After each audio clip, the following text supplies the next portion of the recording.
Hello and welcome to today's episode. Today it's going to be an episode which actually, in order to perform it, will need about 3 to 4 days. We're going to enter inside the English Channel, so we're going to maintain a 6 hours watch together with the chief officer. He's going to be my reliever. So we need to navigate through the TSS schemes which are applied here inside the English Channel, arrive at our next port of call, discharge the cargo, and then head out through the English Channel back to the Atlantic Ocean to our next loading port. So what we need to pay attention on is that our passage plan needs to take into consideration the points where we enter. Of course, we need to enter the ECA, the environmental friendly area, where we need to have the appropriate fuel to our engines. For this instance, the ship's engines are consuming gas. And if we wanted to burn the fuel, we'll have to put the low sulfur marine gas oil with the hydrocarbons less than 0.1%. And then we'll need to focus on navigation. So what I've done is that all the jobs have been completed 2 days prior, and we'll need to navigate safely. So what we need to do is have double watches, have the officers and the crew rested, of course my side and the rest of the crew, and head to the port. So bridge team is prepared. We've done a briefing, what I expect from them, all the reportings, etc., and how we're going to perform our work hours. So we have to use our work and rest hours tool and establish what works better for us. So we'll try our best in order not to violate our rest hours. So it's not an easy task. The English Channel has sometimes bad weather. Also it has a lot of traffic, fishing vessels and ships, passenger ships, which are crossing between the UK to Europe, to France, Belgium, Netherlands. And you have a lot of currents and you have poor visibility. So you need to pay attention on that, on all those factors. So I believe I've said many things about it, and let's go and navigate these days through the English Channel nice and safely, perform our cargo operations and head back to our next port. Off we go. So we've reached the Ulsan TSS. I have brought down the speed to the maneuvering zone, which is about 12 knots. As you may see on the ECDIS, on the electronic chart, I do have some traffic, so I have kept a little bit to the starboard of the TSS in order to avoid this traffic. Hand steering has been engaged, so I have the AB who is performing a hand steering and the other one who is performing a looking out, and we're going to navigate safely far away from the fishing vessels which are on the port side and overtake the vessels which are also on our port side, having the appropriate radars in operation.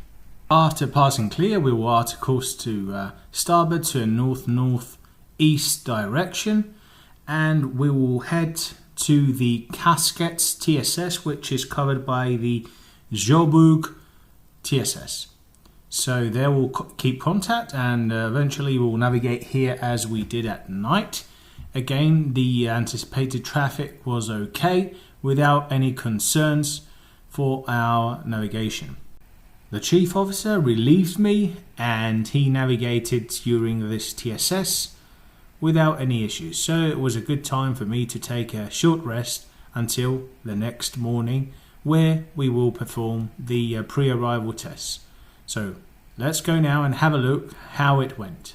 So we have arrived here on the west of the TSS here at Dover, and I'm keeping well clear outside of it, and we have stopped the vessel in order to perform the pre-arrival tests for the next port of call, which are required to be done 12 hours prior arrival. So we've got the steering, we've got the engine, and of course we've got the emergency generator to ensure that we will have a power supply in case needed. The reason I'm doing this is because I don't want to do them inside the TSS, and it's well clear here and I have plenty of time to ensure that they're working out okay. So we're going to do everything nice and smoothly, test the bridge wings, local downstairs in the steering gear room and do the test. No traffic. The only issue now is that a little bit the visibility has been reduced. It's about 6 nautical miles, but the bridge manning levels are still the same even that we are stopped, and we're ensuring that no vessel is coming close to our ship. In case there is something, we'll need to also take action and navigate well clear from it. So we'll do the test, and then tomorrow morning we've got the pilot scheduled for the morning to come alongside and take him to the port of Cool. The arrangements will be spoken out from the VHF, and then we'll fix the ladders combination as required, and yeah, that's it basically. The most difficult part though is the Dover Strait, which we are going to navigate tonight. There might be passenger ferries crossing from Dover to Calais and opposite, and you may have fishing vessels inside the TSS, so we need to pay attention on that, and of course traffic heading to ports of Europe. Now I'm up on the bridge again, and we have arrived on the Dover TSS. It has quite a lot of traffic. The speed is 15 knots, but we have the current with us, so we will need to reduce the speed more. As you may see on the aft of the track, you may see the area where we conducted, as I said prior, the tests, and we're safe to do so since there was no traffic in the area to do so. There are quite a few numbers of fishing vessels in front of us, but also vessels which are heading to ports of Europe, so we need to pay attention on them, and of course the traffic which is between Dover and Calais, the passenger ferries which are crossing the TSS. After 7 hours we have arrived at the pilot boarding ground, of which I have received the advisements from the pilots in regards to the boarding arrangements. We are also lucky to have a beautiful sunrise. This was at about 7 o'clock while waiting for the pilot to embark. The embarkation of the pilot was performed with a helicopter. We didn't need to prepare any pilot ladders, but we did have the fire team. So I have also made an episode in regards to helicopter operations, which you may see how this is done.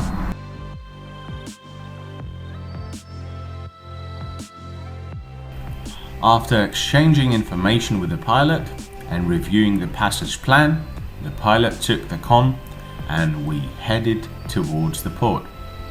Various courses are maintained, but at all times I am there with my team, checking out that everything is being followed up to scratch.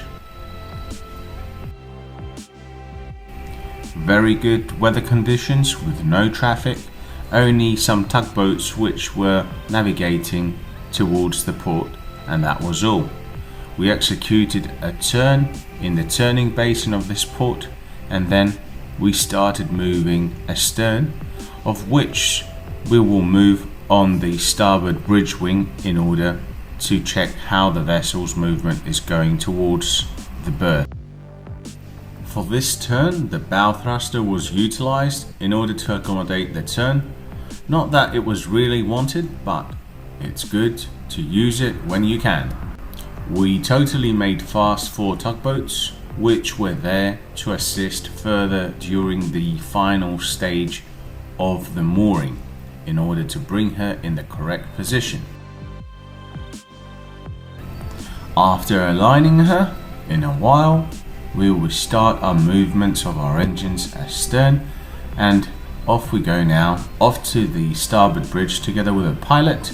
Well, here we are, so that we can check and see that everything is going okay with our final stage of approach, and follow all the orders of the pilot from the starboard side bridge console.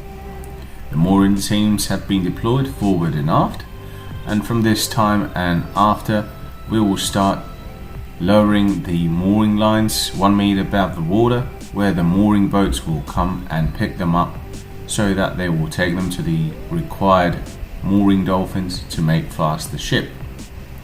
together with a cargo engineer who's on the middle of the ship in the manifolds. He's informing me about the meters, about the distance from the manifolds, and we're keeping an eye on that because that's the most important task now, to align properly the manifolds with the shore arms. After completion of mooring, cargo operations conducted, discharged the cargo safely without any issues. During the operation, we eventually completed, and the draining and purging procedures were carried out in order to disconnect the cargo manifolds. So guys, thank you for watching today's episode. Please don't forget to subscribe to the channel and leave your comments below. Of course, you can share the content and I will be happy to reply back if there is any questions. Till next time, stay safe, safe seas. Goodbye.